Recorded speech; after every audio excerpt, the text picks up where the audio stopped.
Hey guys, today is November 13th of 2020 and I am 1 week and 1 day post-op. So, if you're just catching me now, the malleable rod failed and so I asked to replace it with a pump. There are 3 parts to the pump. One, the pump goes into a testicle. 2, the cylinder that makes your penis hard goes alongside your urethra. And then 3, the air reservoir where they get the air from, they place it somewhere on the same side in your groin. So the only pain that I had was a burning feeling pain, and that was on that left side in my groin area. I chalk it to I've already had the rod in, so there was just a canal that was just slip in and slip out kind of thing. My body didn't have to really adjust to anything. And the pump, they took out a testicle and put that in there. And once again, my body was used to a foreign body. So I think that's the reason why I didn't have as much pain. But I will tell you, the area in which the air reservoir was in my groin area, that hurt pretty bad. It was very painful for me. I could not sleep in bed. I tried 2 nights, and the second night when I turned over, I about died with the pain. So I've been in the recliner at night. The last 2 days have had more energy. I don't have any pain. I have pressure. And so I've kind of been doing things around the house. Not ready yet to scale anything. So I do have myself set up to paint my house while I'm recovering. The only restrictions I have post-op is not to lift over 10 pounds. So, excuse me, 10 stairs and steps are okay, so I can get on the ladder. I'm not in a hurry, so I can just paint my house at my convenience, at my leisure. So when I feel that I've done enough, I will get down and resume at another time. Now, the mental towards all this, the emotional, I'm just hoping this is the last. I don't want any more surgeries.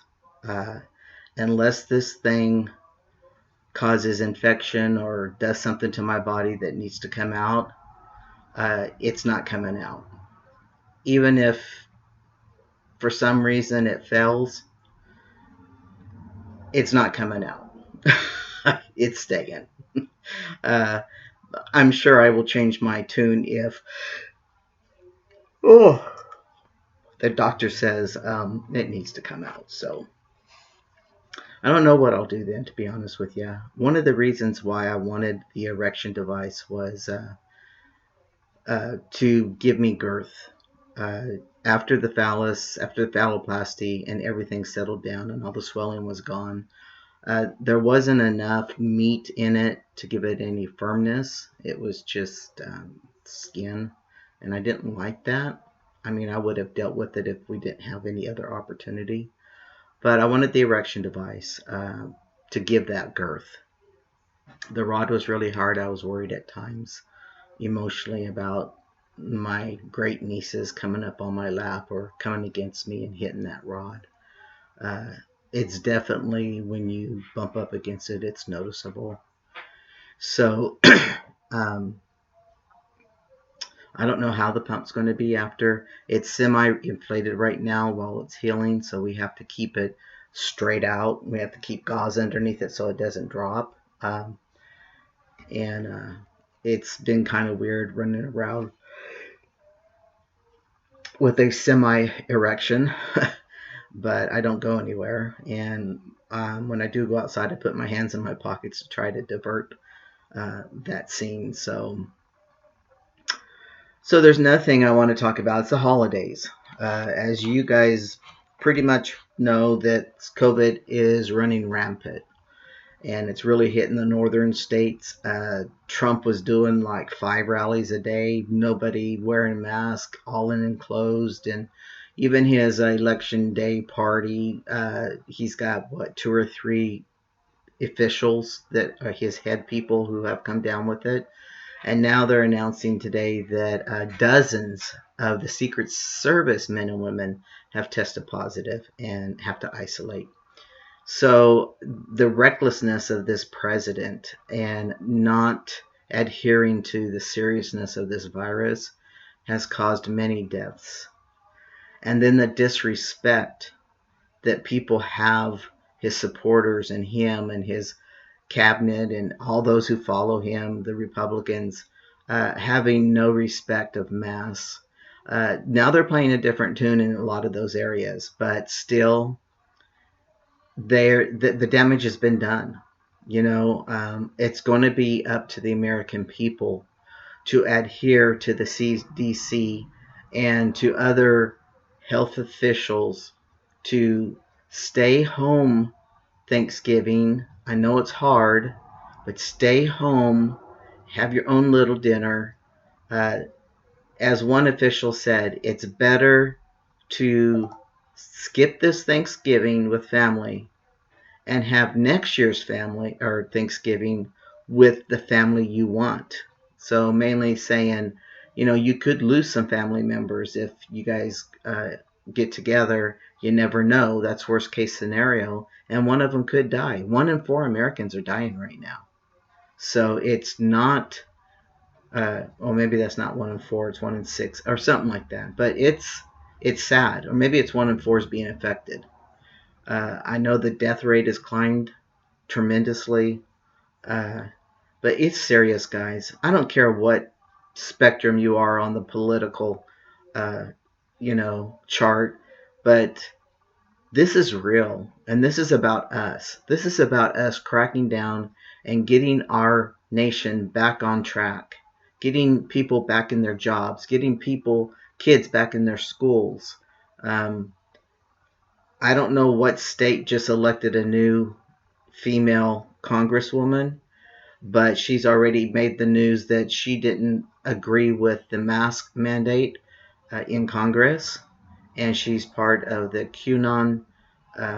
She believes in the QAnon party or whatever they're called, and it's really scary that people have continue to elect people like this in our state, and it's because they have the same ideology. But it's scary that we have Americans that don't know their history, because I'm sure if a lot of Republicans really knew their history, there would be some change of heart. But anyway, I'm not going to go on to any more lecture about that. It just upsets me.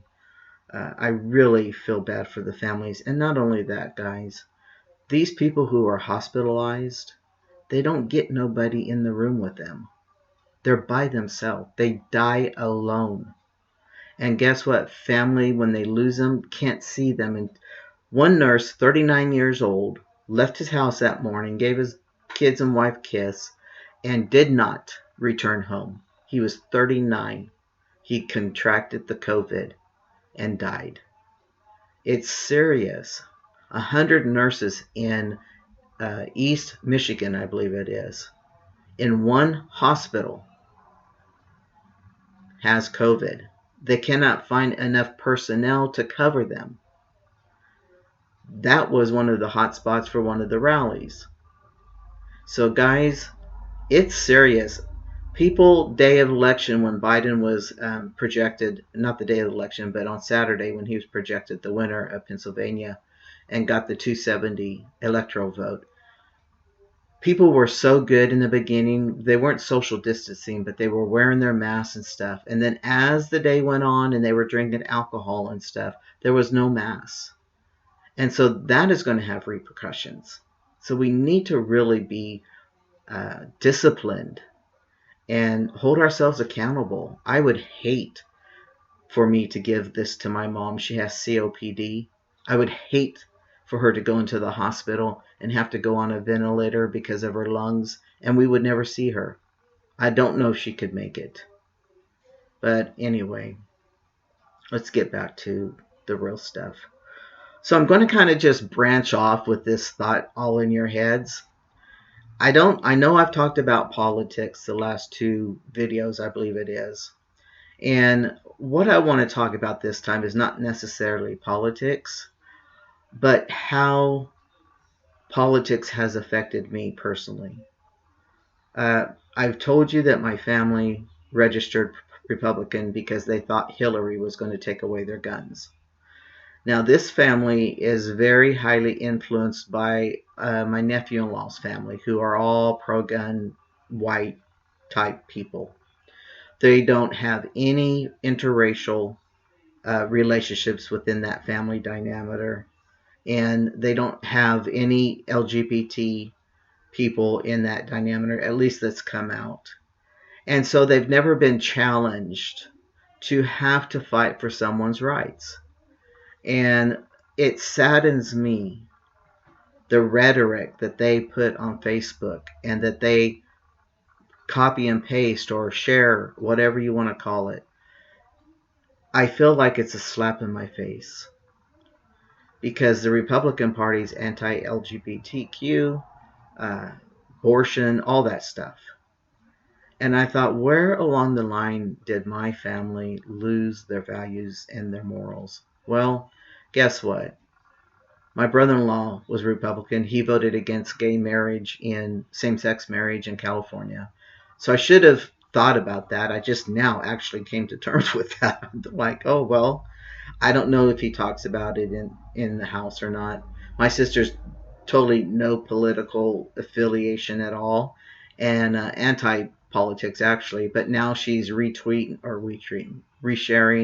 or sharing their posts and responding to it with a laugh when they put down Pelosi or something like that. And I just literally got off Facebook. I couldn't handle them anymore to show the ignorance. And then my sister not being in politics, and yet she's sharing all this stuff. And the sad thing is that I've always been able to talk to my mom. She's not into politics, but I've always tried to explain to her the differences and what's at stake and how it affects me as a person. And I've also shared with her that my hurt with the family, not taking into consideration my life and what I've had to go through and what they would want for me. So she decided to move in with my sister, sell her house, and move in with her. We've always known she was going to move in with her. They both smoke, so it makes it easier for both of them. My sister handles my mom in a different way than I do. Doesn't mean it's better, but she does. She's the youngest.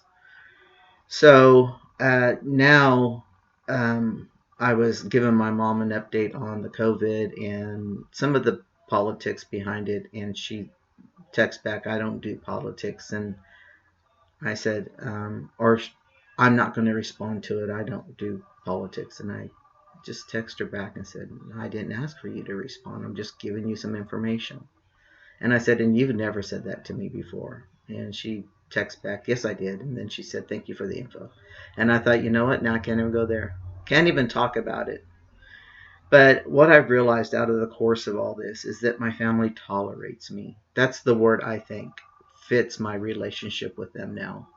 They're all older, their kids are getting to be grown, and they've really molded into a very narrow-mindedness about things. My nieces wanted to act like they were cool with everything and all that, but for them to not understand that these policies and this agenda hurts me, it hurts their Aunt Tony.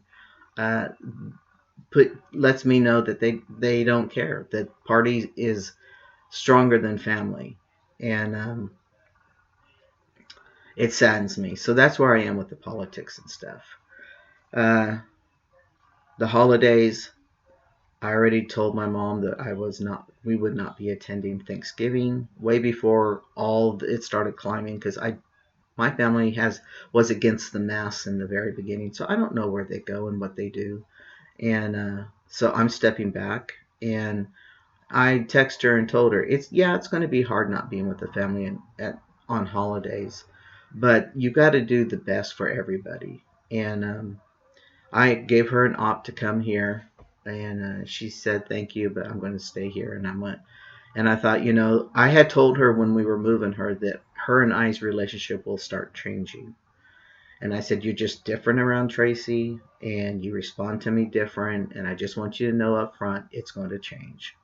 And it's already started. And I did put that in that text, that this is what I was talking about. And so, yeah, I'm not a victim. Excuse me. I've never played a victim. My pathway is changing. My journey is changing now. Family was so important to me for so many years. And now I realize, it's more and more just Tony and I. I honestly feel like when I'm around, especially my oldest niece that's instigated all this stuff, that she's fake. I just feel that. I look at her and think, how could you talk and act like that? Yeah, I tolerate them now. I have to tolerate them in order to keep in touch with them and see how the family's doing. So uh, I'm really sad. What motivates me, what's behind my ideology regarding politics, has to all do with civil rights and equality. And that's for everybody. That's not just for the LGBTQ people. I'm honestly understanding what my dad was racist. I didn't realize my dad was racist. And my mom said my grandpa was racist. And I was like, whoa, we fought in the North against slavery. But it just it's one of those stories that you're all alone. Tony and I are all alone because both sides of the family, her sister and her brother-in-law, I don't know about her sister, but her brother-in-law has Trump on his Facebook page. So we don't discuss anything like that. I did put a Biden-Harris logo as my profile picture just to let everybody know what I'm going for. And to let them know they don't need to argue with me about anything, basically, is why I did that.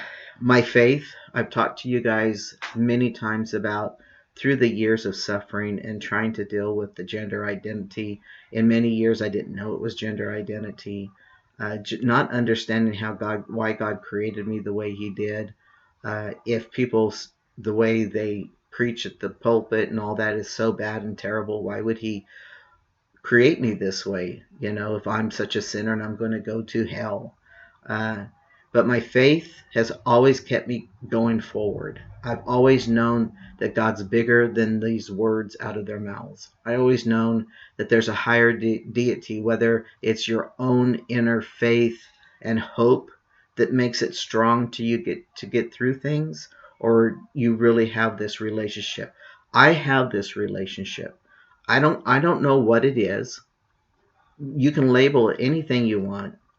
The only thing I know is that I have been shown a great light when I was a teenager and my mom and dad were fighting so bad, and I'm the oldest and I was thrown in between them, and I just wanted to die. And I was praying one night, crying, and I said, I know you don't give signs or anything, but Lord, I'm down. And my room lightened up. The light was so warm, it calmed me down. It made peace with me. And I realized from that day forward that things were going to be okay. That no matter how bad or how low I got by my own choices or by other people, that I was going to pull through it because there is purpose for my life. Whether I saw it in I saw it in the eyes of my family. I knew for myself that I had purpose.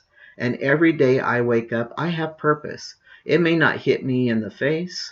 I may not know which way I'm going, why I'm going, have to change direction, but I know there's purpose. And so this whole thing about politics in my family, as disheartening as it is for me, I'm hurt. I'm saddened.